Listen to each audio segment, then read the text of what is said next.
Boa noite, queridos irmãos. Que a paz de Jesus permaneça no coração de todos. Nós hoje vamos fazer o estudo do Evangelho segundo o Espiritismo, capítulo 7, itens 1 e 2. Inicialmente, nós vamos fazer a leitura da nossa página de abertura, que é do livro Fonte Viva, lição 41, que é Na Senda Escabrosa. Nunca te deixarei, nem te desampararei. Paulo aos Hebreus, capítulo 13, versículo 5. A palavra do Senhor não se reporta somente à sustentação da vida física na subida pedregosa da ascensão. Muito mais que de pão do corpo, necessitamos de pão do espírito. Se as células do campo fisiológico sofrem fome e reclamam a sopa comum, as necessidades e desejos, impulsos e emoções da alma provocam por vezes aflições desmedidas, exigindo mais ampla alimentação espiritual. Há momentos de profunda exaustão em nossas reservas mais íntimas.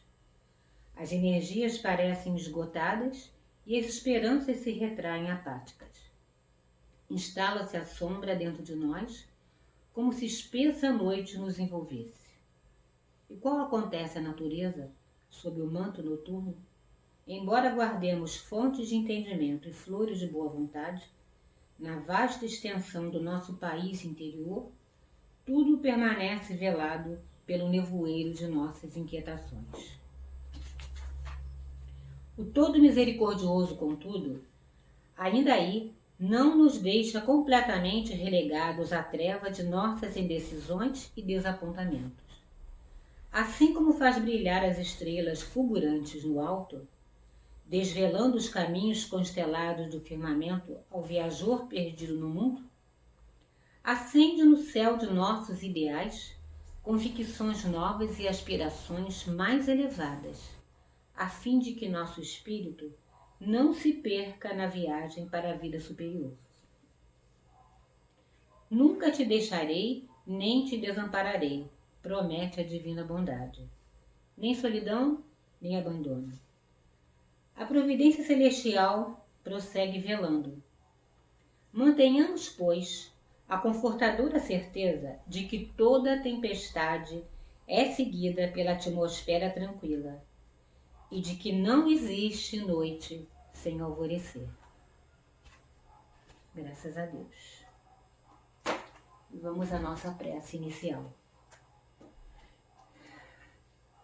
Pai amado, te agradecemos por mais esta oportunidade de tarefa na seara bendita do Mestre Jesus. Abençoe a todos nós, Pai querido, a todos que estamos aqui, nesse momento, reunidos com nossos corações conectados convosco. Ilumina, Pai querido, a nossa jornada atual. Sê conosco hoje, agora e sempre. Assim seja, Senhor.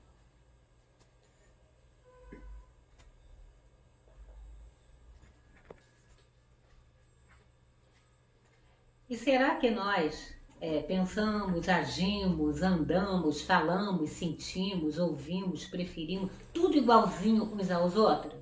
Não, né? Cada um é uma individualidade. Será que mesmo quando a gente é espírita, também é desse jeito? Com certeza. E isso é bom ou isso é ruim? Isso é ótimo. Muito bom. Porque essa diversidade é que proporciona riqueza na troca de experiências.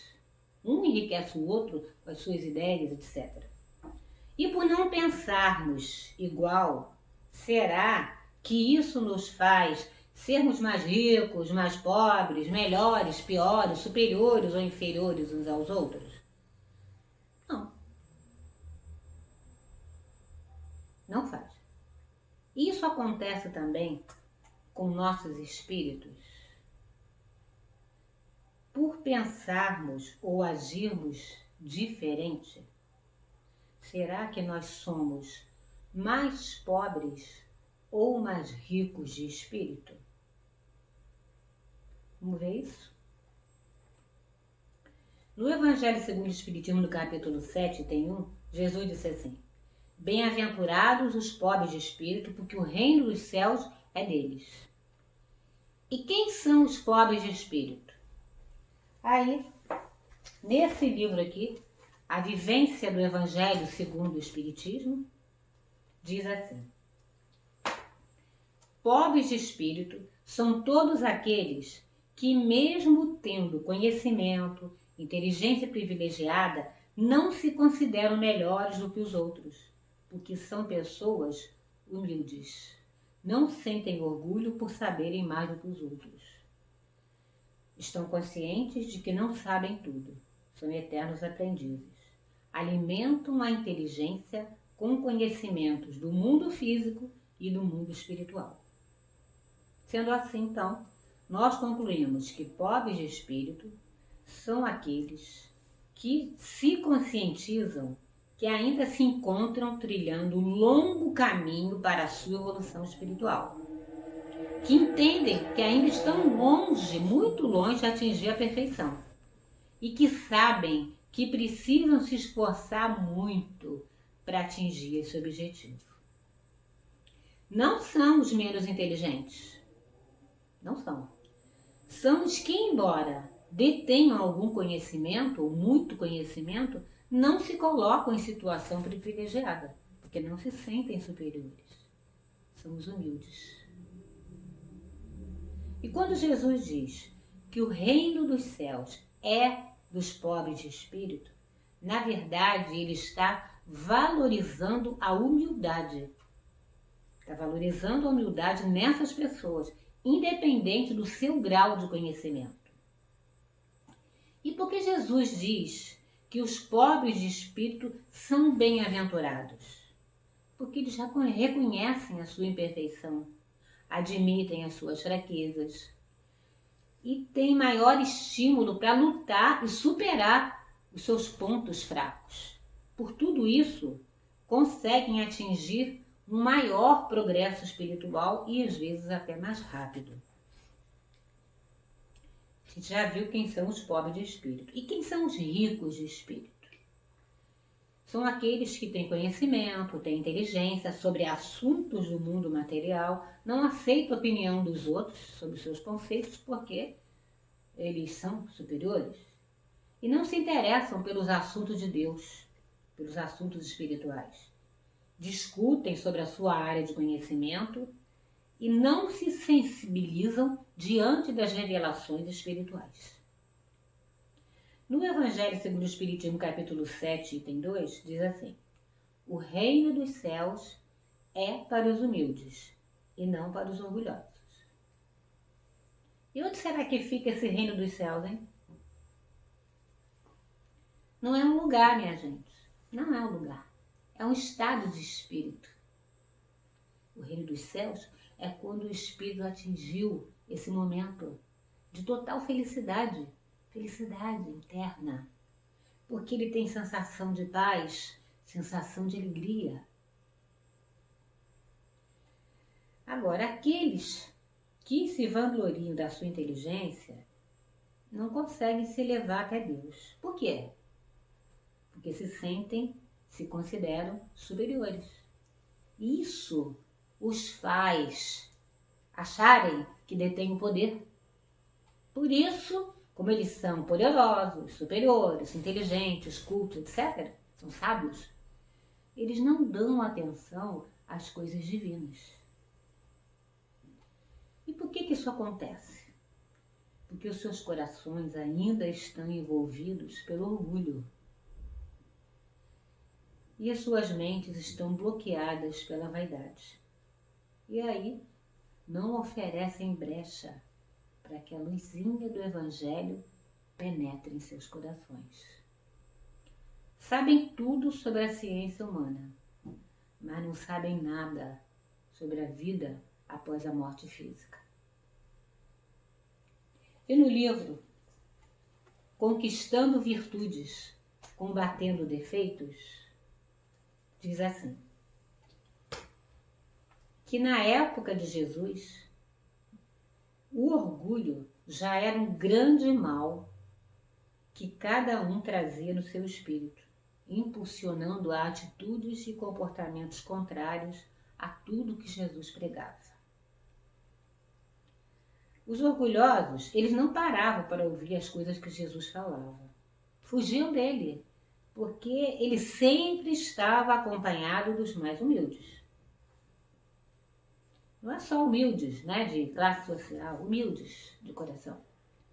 E aí, os poderosos consideravam, né, Jesus e quem estava com ele como adversários.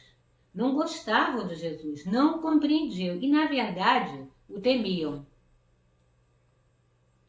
E quando Jesus disse que o reino dos céus é para os simples, ele queria dizer o seguinte, desculpa, só alcança o reino dos céus quem tem simplicidade no coração e é humilde de espírito. Que entre aquele que é dotado de conhecimento, inteligência privilegiada, que acredita em si mesmo e não acredita nas coisas de Deus, e o outro, que tendo conhecimento ou não, mesmo que ele não tenha zero de conhecimento, mas ele tem simplicidade e humildade no coração, esse último é que vai ser preferido para se sentir no reino dos céus. Sendo assim, o que a gente conclui de tudo isso?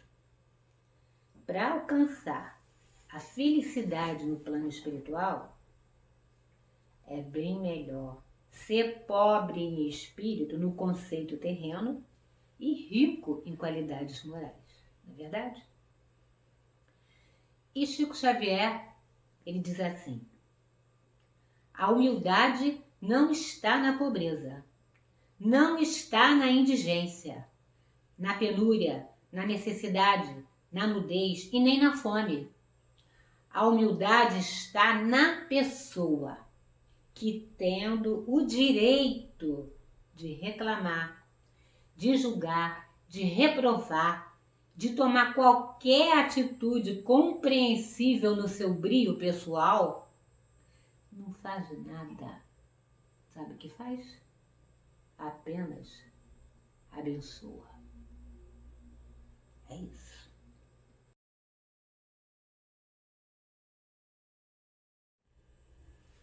Então, queridos irmãos, chegamos ao fim do nosso estudo de hoje. Quero deixar um beijo para todos vocês. Agradecer pela presença de todos nessa nossa reunião virtual na casa do Dr. Bezerra, onde estamos todos reunidos, unindo nossos corações, nossos pensamentos, nossas vibrações. E assim, nós vamos fazer a nossa prece final, que é o da coletânea de preces do Evangelho, é o item 13. E antes eu quero deixar um beijo no coração de todos, pedir para vocês, meus irmãos queridos, para continuarem em casa, reunindo forças, se capacitando, se esclarecendo através dos estudos do Evangelho e assim encontrando consolo e conforto para os corações. Um beijo para todos.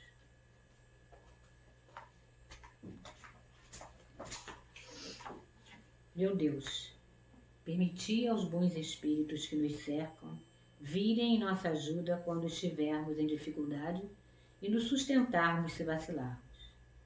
Fazei, Senhor, que eles nos inspirem a fé, a esperança e a caridade, que sejam para nós um apoio, uma esperança e uma prova da vossa misericórdia.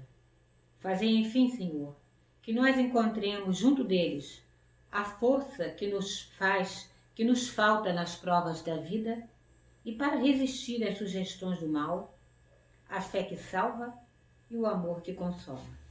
Obrigado, Pai. Graças a Deus.